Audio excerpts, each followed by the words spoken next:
Mainstream geology views Earth as a planetary machine, a ball of cold iron and tectonic plates drifting through a silent vacuum.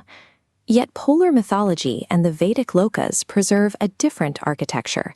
They describe a three-layered system centered on an inner sun, accessed through a central polar axis. This 16th century map illustrates that configuration, placing a magnetic mountain at the North Pole, surrounded by four distinct landmasses. While this contradicts physical geography, it provides the coordinates for a central axis of energy. The map's outermost ring functions as a containment field, marking the edge where the internal system meets the external void. These ancient charts track the requirements of a symbolic blueprint, prioritizing the flow of signals over the placement of rocks. In this framework, Earth operates as a nested celestial system.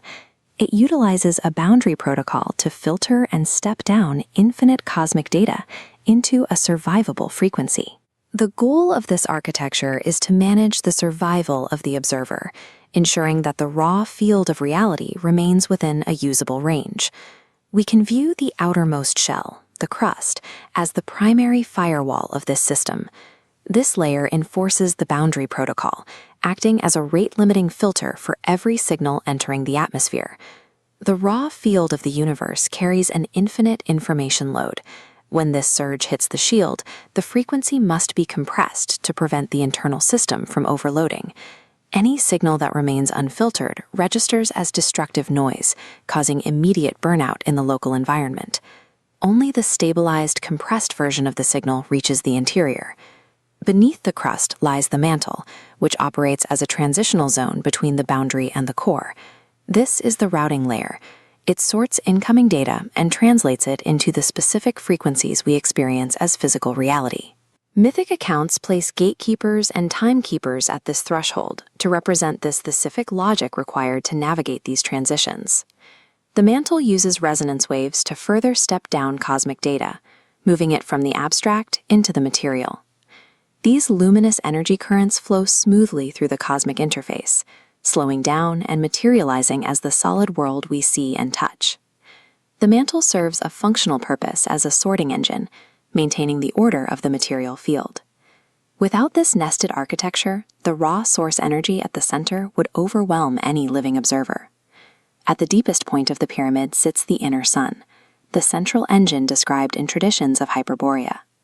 This core functions as the memory field. It is the uncompressed archive of information that powers the entire system. This field expands outward from the center, moving through the mantle's sorting logic until it reaches the outer crust.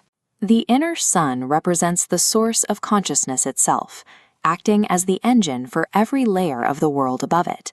This planetary model mirrors the architecture required for any observer to process reality. Ancient maps and myths function as compression formats, storing a blueprint that aligns with the mechanics of the human nervous system. The physical body acts as the crust. It is the hard limit that defines our presence and protects the internal system from external excess. The nervous system functions as the mantle.